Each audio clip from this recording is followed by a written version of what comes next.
Hey there, John McWhorter. Hi, Glenn Loury. How are you doing? Doing well. John, welcome back to the Glenn Show, bloggingheads.tv. Good to be talking to you. Always a pleasure. And so today is pre-election day. Yeah, we're talking on the day before the election, so we will make predictions or something and then be made fools of by the events as they unfold. Oh, yeah. But it's ripe for it this year. But, And we can... Yeah, I was just going to say we can also reflect on what has been a long slog, this campaign, and so on. That's the topic of our chat today, politics. Yeah. So what do you think, John? Well, I think that I'm both worried and happily anticipatory for a reason which I think in the grand scheme of what this campaign has been about, this has really been more of a side issue than it was 4 years ago. But I think he, and by he I mean Obama, I think he's going to take it. I know I'm not alone in that.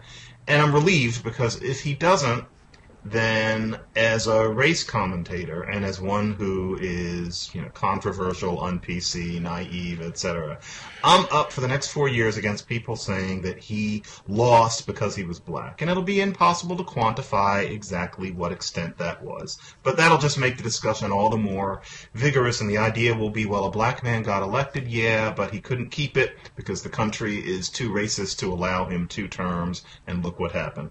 And, I'm not going to agree with that statement, but I think that people are going to be very vigorous in pushing back against me on that. And I don't look forward to it, whereas on the other hand, I think that if he does take it, then there's this ineluctable fact that a black man was elected president twice, and this time against an opponent that actually gave him a run for his money compared to John McCain. So I'm interested to know, after 36 hours, which feeling I'm going to be allowed to give way to and start dealing with constructively. Wait a minute now. It seems to me that you're interpreting this entire momentous, historic, ground-setting election, and there's no doubt that this is a very important election affecting the direction of the country going forward, that you're interpreting it entirely in terms of... I think that's just, as I said, my little window on it. I don't think that the whole thing is been about that. No, go ahead.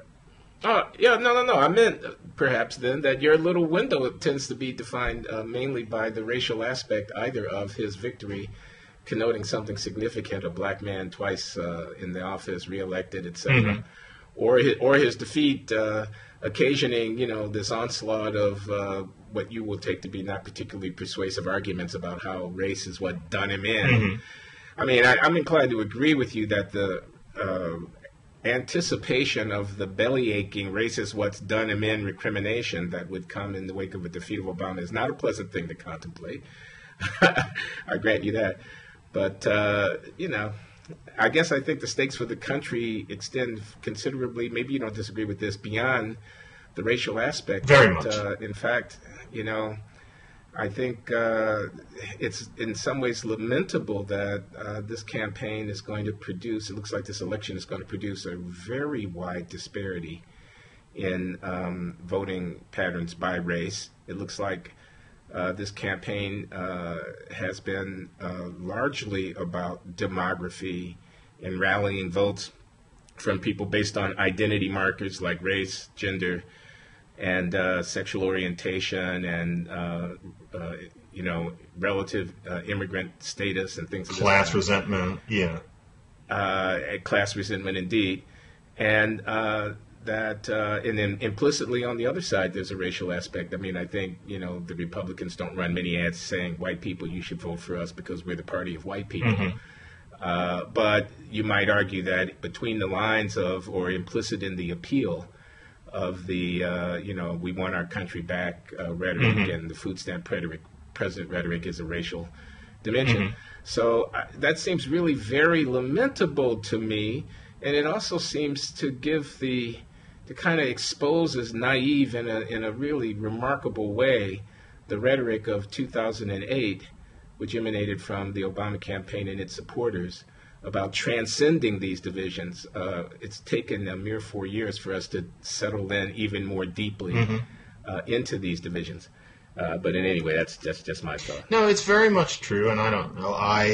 Call me cynical, but reading history, I find that a populace that do not vote precisely on the basis of their interests or on the basis of what you might call rational calculus of who would be the best philosopher king for the nation is the norm. I mean, I think outside of certain uniquely dedicated people and a certain class of political junkies, always there's going to be a certain, shall we say, bluntness to what informs people's votes, and we see that unfortunate side of the American populace in everybody. And so when it comes to somebody who's going to use something about tax policy as a wedge issue and just leave it there, I think that in many ways that's kind of lamentable. I think if we look at somebody who is more interested in electing somebody who, let's say that it's somebody who's white / American / has graying temples / somebody who you could trust, then that's lamentable. And then in the same way, the extent to which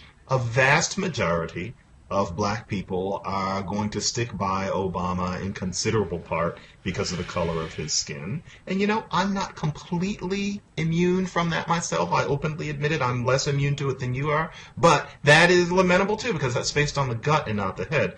I wouldn't think it's something special about this election, though. It's just that how that sort of thing has panned out in this election the way it always does, based on the variables that have been presented. But it's been kind of sad to see. Well, I would say it's not only is it lamentable that there's going to be a lot of support for the president and opposition to him based on the color of his skin. There's a sense in which I find it despicable. I mean, in which I find it infantile politically, silly. The person who doesn't feel comfortable with a black family in the White House for whatever reason, silly, infantile. That's real stupidity. The person who goes around crowing about there being a black family in the White House, silly, infantile. I mean, not any kind of politics that I'd like to be determining the direction in which the country goes. And also hypocritical. I mean, you want at one and the same time to maintain, you can't shout out to the president this, or you can't diss him, or you can't that, and you're doing that because you're black, and yet you also want to rally around him? I mean, because he's black, and yet you also want to rally around him? Because he's black? I mean, that's silly. You live by the sword, you die by the sword. You want the pride of there being a black man? How about a black Jimmy Carter? How about writing your history books around the black Jimmy Carter? With respect to the former president, James Earl Carter, I don't mean any disrespect to him.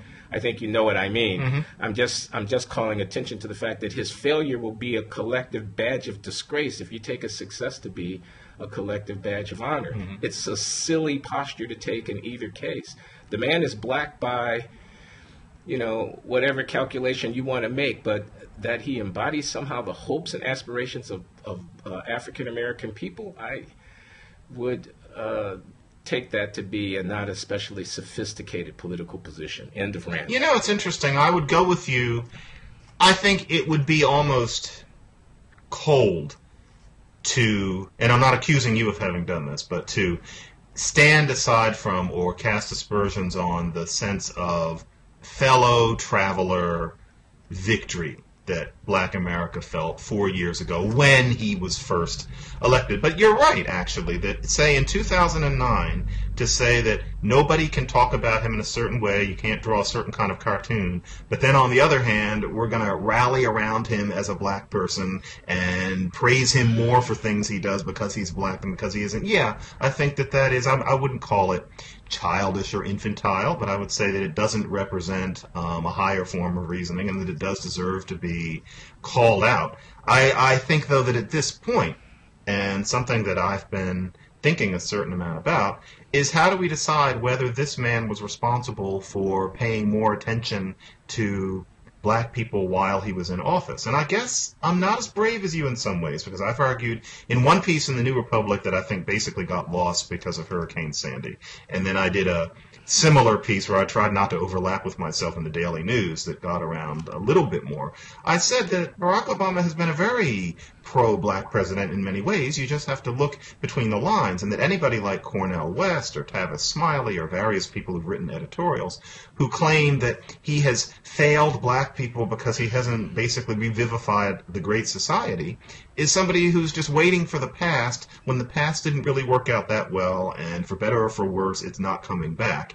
and that it's really unfair to what the man did. Nevertheless, I did not say that he shouldn't have had black people's interests at heart at all, which I think you maybe, and I'm not saying this is a put-down, you maybe would have said that he had no responsibility to do such a thing, or no more than, say, Jimmy Carter or anybody else. Am I misreading you on that? No, I don't think. I think you are misreading. Okay. I think that if the president got himself elected in 2008 in part by riding the wave of national enthusiasm behind the idea that a black would be elevated to the highest office. Okay, that is to say, a lot of white people in states that didn't have very many black votes found him attractive in part because of what he represented in terms of a kind of historic reconciliation or transcending of certain ugly aspects of American society, his biography, his sales pitch, the whole thing. If he gets himself elected by being black in that way, then of course he carries some responsibility to expend political capital on behalf of not just a constituency of votes, because it wasn't just the black votes, although they were important in certain in certain states, but also because of his narrative. He puts himself forward as the first African American president, and then basically ignores or stays away from or avoids or is mute about problems affecting the African American community. Doesn't show up at the NAACP convention during the campaign year for re-election because the optics look bad. Stays as far away as he possibly can from the controversial kinds of advocacy that might be made on behalf of programs that he does endorse, in part because they would have benefited an African American constituency. Can't speak up for black people, even though he's the first black president. Says things like, I'm the president of all America, not just of black America, which goes without saying. Of course, you're the president of all America.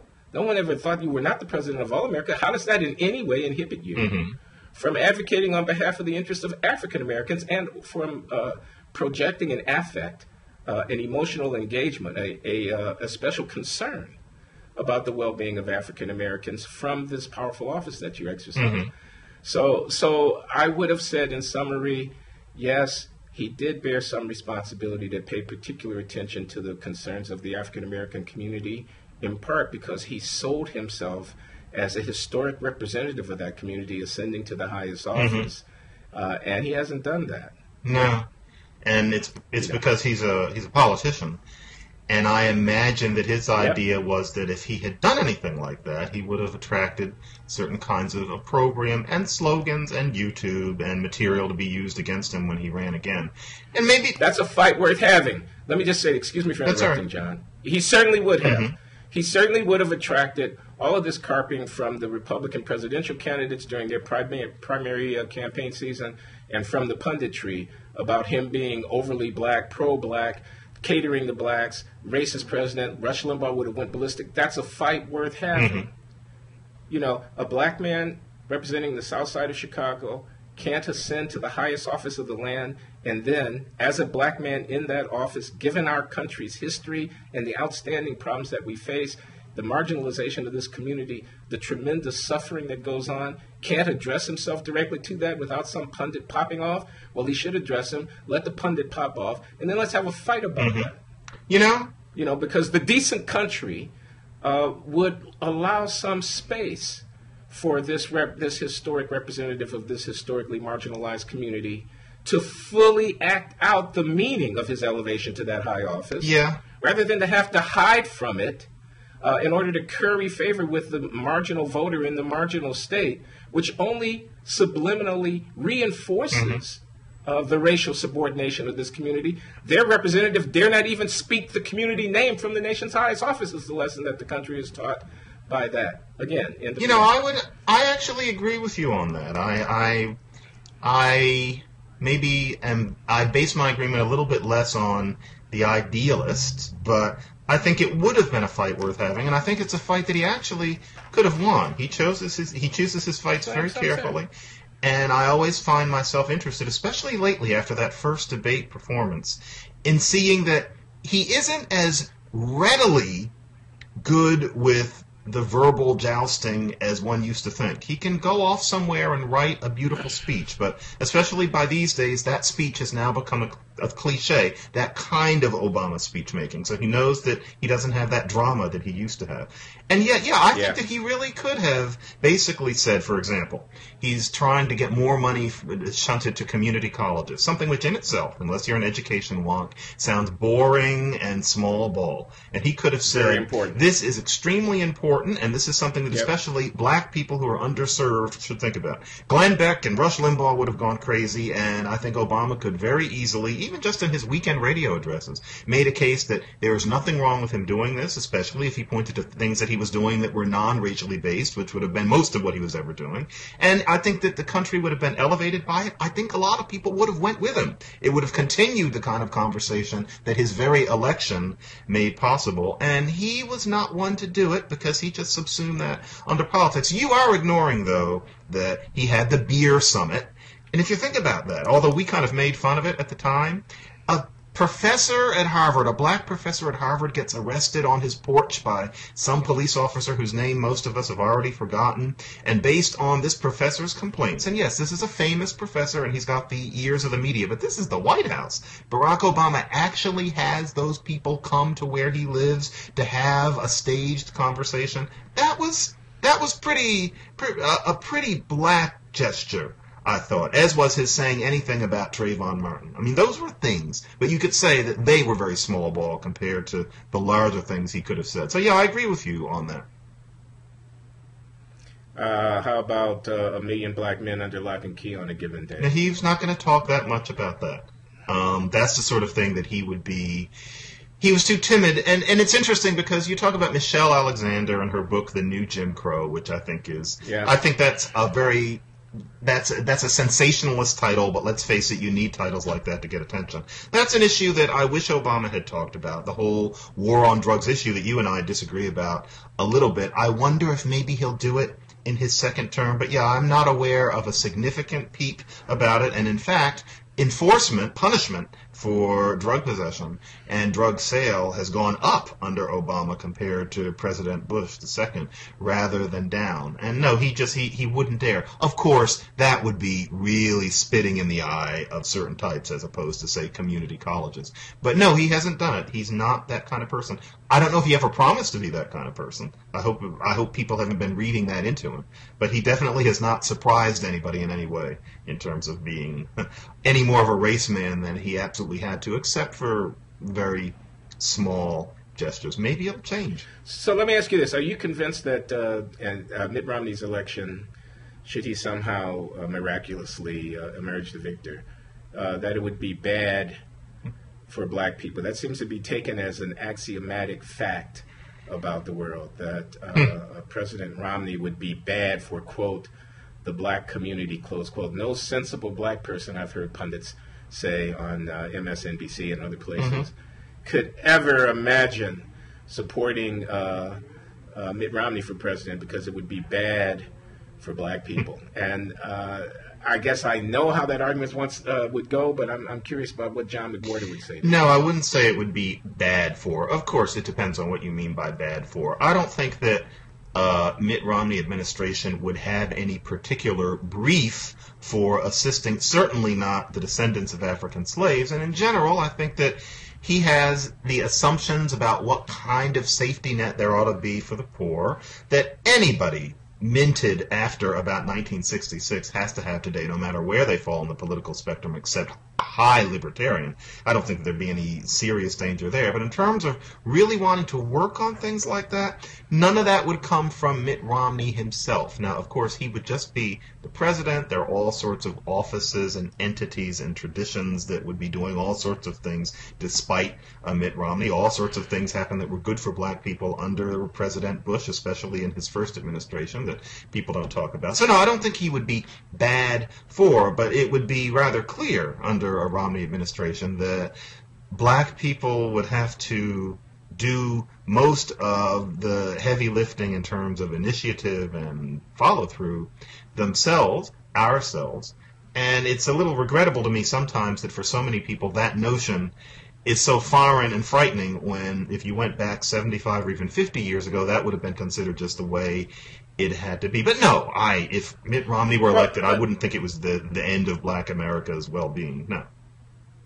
Well, I actually think that there's an argument that on some issues, it's a Nixon goes to China type argument. I'm thinking about over-incarceration, for example. How do you ratchet that down? Or how do you get leadership from the federal government and from the office of the president that jawbones on behalf of ratcheting it down? Because there's not a whole lot that the president's office directly can do. The Justice Department, of course, is involved. There is the federal prison system and so on. But most of the action is in the states, and a lot of the action that people like Michelle Alexander, who are concerned about racial disparities in criminal justice, is taking place on the streets of cities with policing, and then prosecutor's office with plea bargaining, and in state legislatures with the criminal statutes and penalties that are being passed at the state level. But there's an argument that, Democrats are very vulnerable to a kind of soft on crime critique, if they talk about this at all, but that conservatives and Republicans, to the extent that they're moved to do so, might actually have more space to talk about this. To talk, for example, about the fiscal pressures on the states associated with high rates of incarceration, and also to talk about the inconsistency. I mean, people who advocate freedom, for whom liberty is this super high value, who flirt with libertarian type ideas, who worry about the centralized power of government. Our massive prison industrial complex is definitely not consistent with our love of liberty, and it definitely is not consistent with a minimalist government intrusion in our lives. Of course, it's the lives of the poor, the urban, the black, the drug sellers, the so-called thugs that the government is intruding into, but it's still at this scale, in some sense, a black mark on our claim to be, lovers of freedom.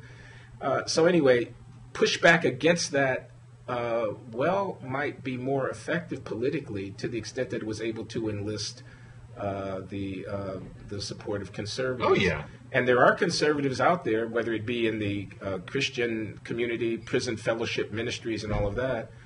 Even Newt Gingrich had started a little outfit called Right on Prisons. I think that's what they call it. That sounds familiar, yeah.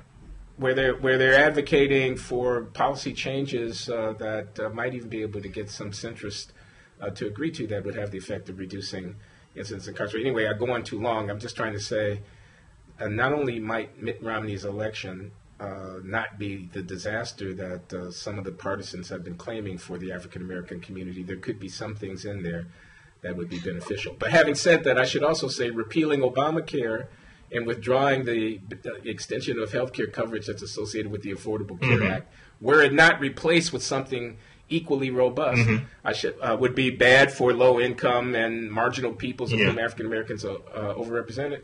And I should also say that attacks on the social insurance programs, returning Medicaid to the states, which might end up with significant benefit reductions for people, this kind of use of the run-up in food stamps, which is a safety net that's undergirding families' food security during hard times, using that as a bludgeon against big government with the implication that one would be considerably less generous there, would be bad for African Americans. So I don't mean to say that the Republican platform is a platform that that blacks would necessarily embrace. I only mean to allow for the possibility that some initiatives might actually fare better if they could be embraced by visionary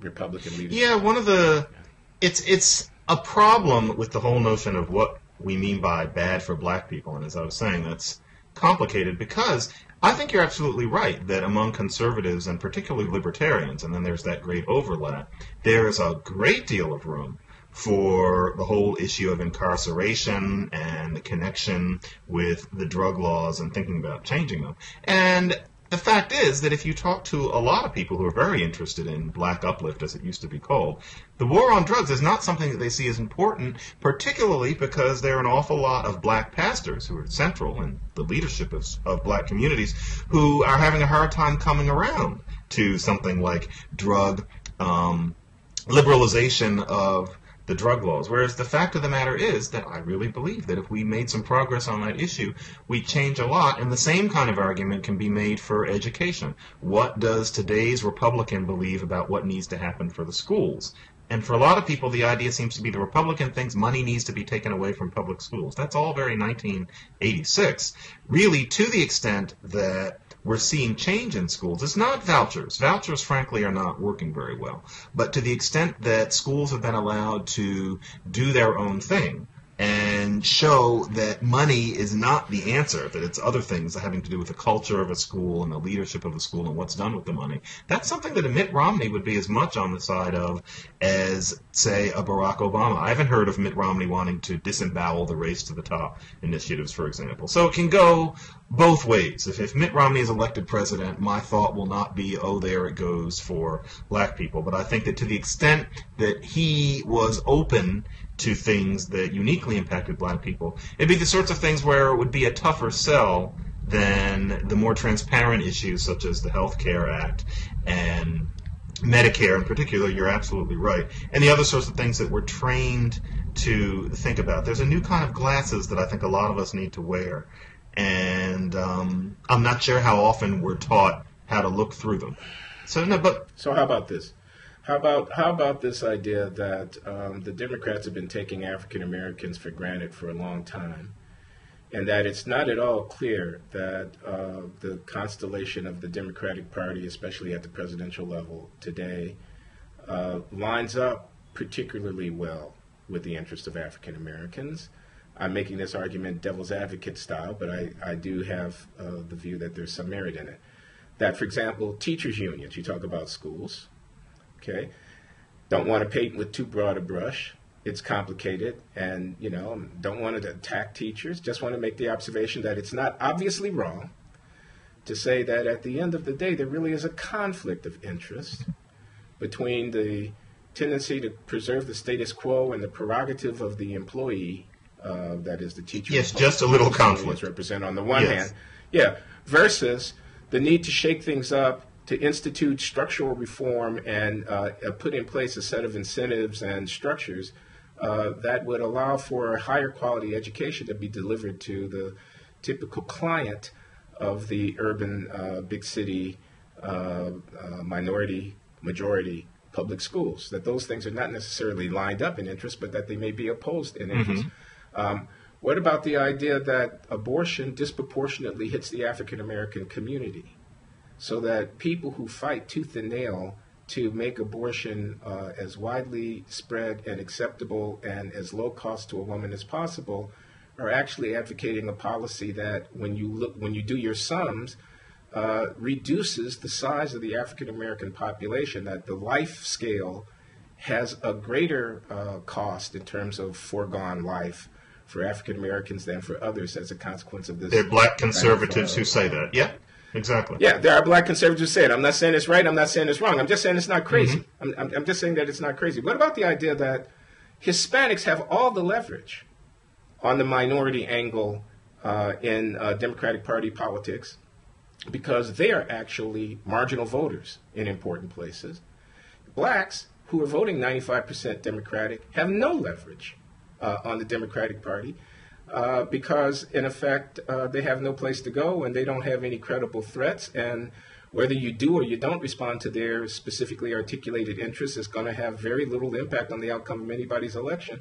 So why should they listen to you? And by the way, is it obvious that it's in the interest of African American workers who compete for jobs in the service industry, in the hotel and restaurant, in the low-skilled sectors of major metropolitan areas of the United States against often undocumented workers? Is it obvious that it's in the interest of those people that the immigration debate move in the direction that the Hispanic swing voters in the Southwest would have it move?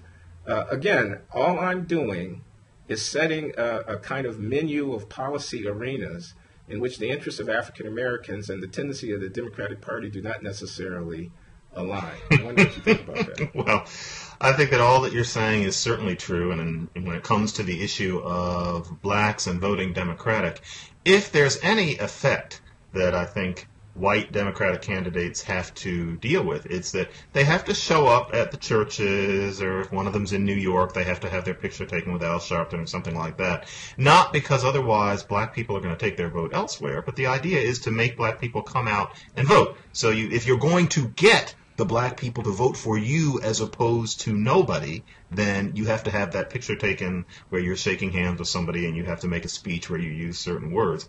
And the alternative is just for black people to not vote. And as you know, a great many Americans don't vote, but that's the problem, that then you have even less reason for politicians to attend to black interests once they're in office.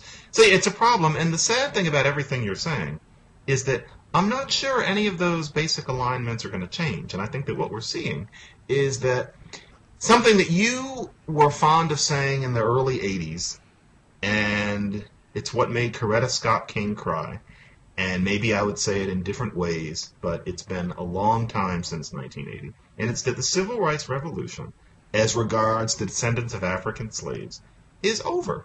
That we're not going to come back to any kind of situation where any kind of American presidential administration, Democratic, Republican, white, black, makes a special effort to help black people. It'd be nice if it was going to happen, but there are no indications whatsoever that we will ever see anything like that again. And so I think that to the extent that we're interested in black issues, it's increasingly going to be a matter of class allegiances, or if not allegiances, because it's difficult to build those across classes and races, then just looking towards things that relate to people of a certain socioeconomic level. And I think that there are all sorts of parameters that are becoming more ones about class. Now, if Harvard's William Julius Wilson tried to say that 25 years ago, he had people burning him in effigy for trying to turn away from race. Now, I think that today, therefore, he's less willing to say things like that, but people of his stature need to go back to that perspective because I think it's the more humane and constructive one. You're right. The Democratic Party isn't pro-black in any meaningful way, except in comparison to the Republican Party, which has no reason to care because black people won't vote for them. And I'm not sure that we can see any way back to 1966 from the current situation. We have to put on different glasses. Don't you think so?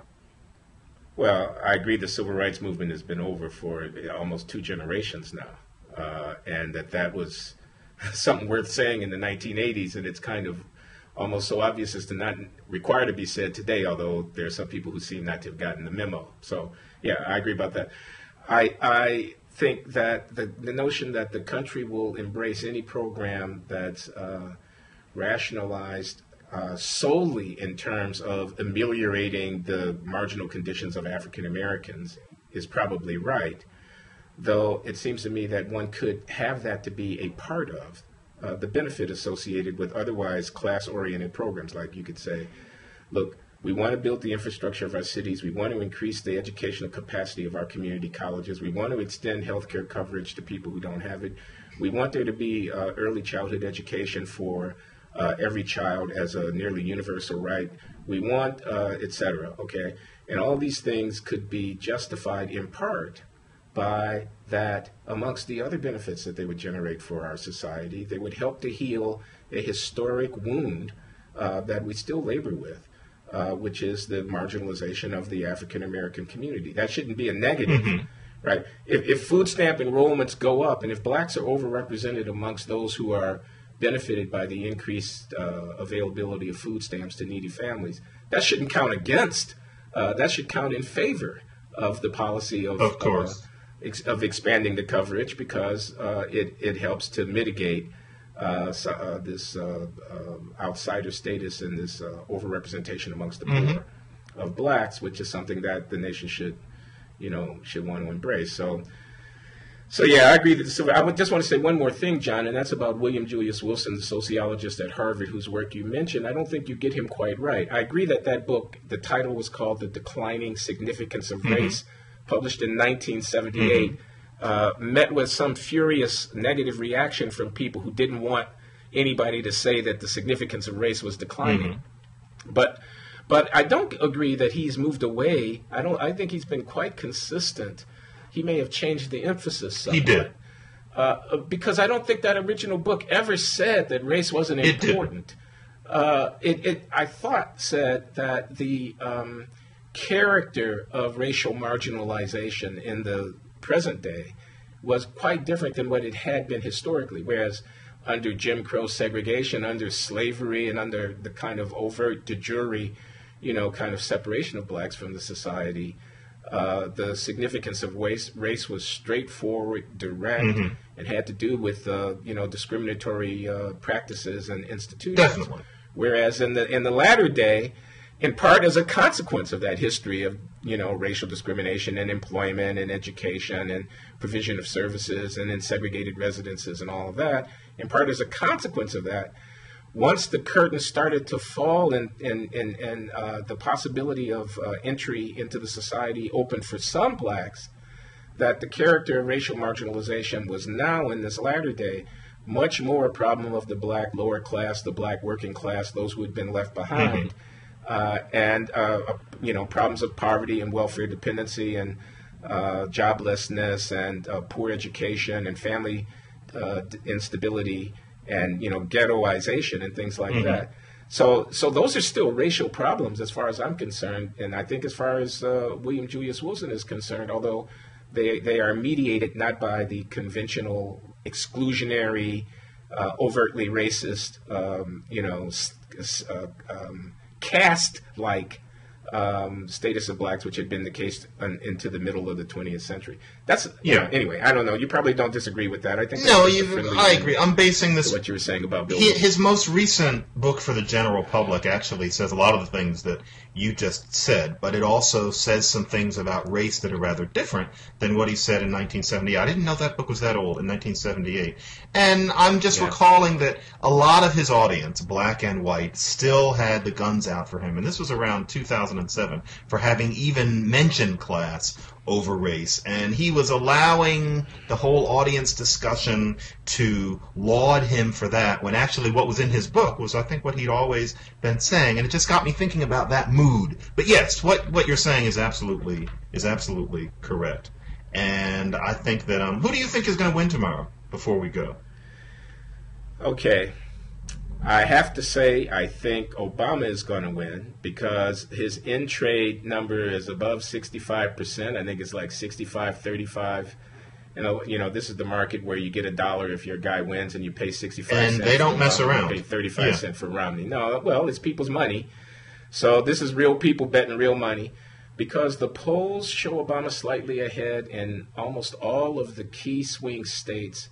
And it looks like Romney has to defy gravity 6 times running in order to win. He can't lose Virginia, even though the president and he are neck and neck in Virginia. He needs to win Ohio. The president is slightly ahead in Ohio. There's talk about Pennsylvania. There's talk about Michigan and Minnesota, but I find it hard to believe that he could win in Michigan or in Minnesota. And it looks like a stretch to me in Pennsylvania based on the polls that I'm seeing. I listen to all the spin on the Sunday shows and so forth, and at the end of the day, it still looks like the consensus, even after you've discounted for all the spinning and whatnot, of expert opinion and of early polling data, is that the president has a slight lead, but a significant lead, and enough of the undecided that is can't conclude how it's going to come out states, that he's got the upper hand. On the other hand, having said all of that, 30,000 people turning out in Ohio to hear from Mitt Romney. I mean, these kind of rallies that he's been having and the energy that's on the other side, I just, you never know what's going to happen on election day. And what Hurricane Sandy might do to some election turnout also. And so, I'm actually not up on that. Is Sandy affecting election turnout, say, in Virginia in ways that could be deleterious for the president? It certainly gave the president a boost by changing the subject. That part certainly, but who knows? What might not have been a winning argument for him until, he can get high approval ratings for presiding as president while the government responds to Sandy. You can, but then for the people who, in particular areas that are certainly, heavily going to go for Obama, inevitably, to have such problems with their houses right now that some people might be less inclined to actually go vote than they would have. If things are as close as some people seem to say, who knows what sort of effect that might have, but I don't think it's going to be decisive. So here we are. Well, neither one of us are experts. I just have to tell you, I've got this feeling that Romney could win, despite the fact that everybody's saying that it's not impossible. Of course, it would be No. And I just, whether it's a Bradley effect, which is that people aren't going to tell pollsters what they'll do when they get inside the voting booth, whether it's this intensity surge, which is that the evangelical ground operations in Ohio and all of that, and the real sense that this fading majority of whites, of middle-aged, working-class white men who've been in power, taken a presumption that, the country was going to reflect their predilections and so forth, and who see their backs against the wall, whether they wouldn't be able to rally these forces with a kind of 2008 intensity, except on the other side now, not on the side of Obama, but on the side of Mitt Romney, and surprise us with, in the areas of the state of Ohio and the Cincinnati area and so forth, away from the Cleveland and Toledo corridor down in that part of the state, or in Western Pennsylvania. I don't know. I mean, enough people like Karl Rove and Dick Morris and, other of these Republican poster types have been coming out saying, maybe it's just spin, but they've been coming out saying you're going to be surprised. And I've just, I've got this kind of bad feeling, and I'm anxious to see what's actually going to happen on Election Day, because I'm not counting my chickens before they hatch. It's going to be a very interesting day, and both of us probably need to go on and complete our Mondays. And so, Glenn, I will talk to you very soon. We certainly do. Always a pleasure to talk to you, John. We got a little bit of Blocking Heads conversation on the record before the election. We'll have to come back with egg on our faces afterwards if things don't work out the way we expect. I look forward to doing so. Talk to you very soon, Glenn. Take care. Bye.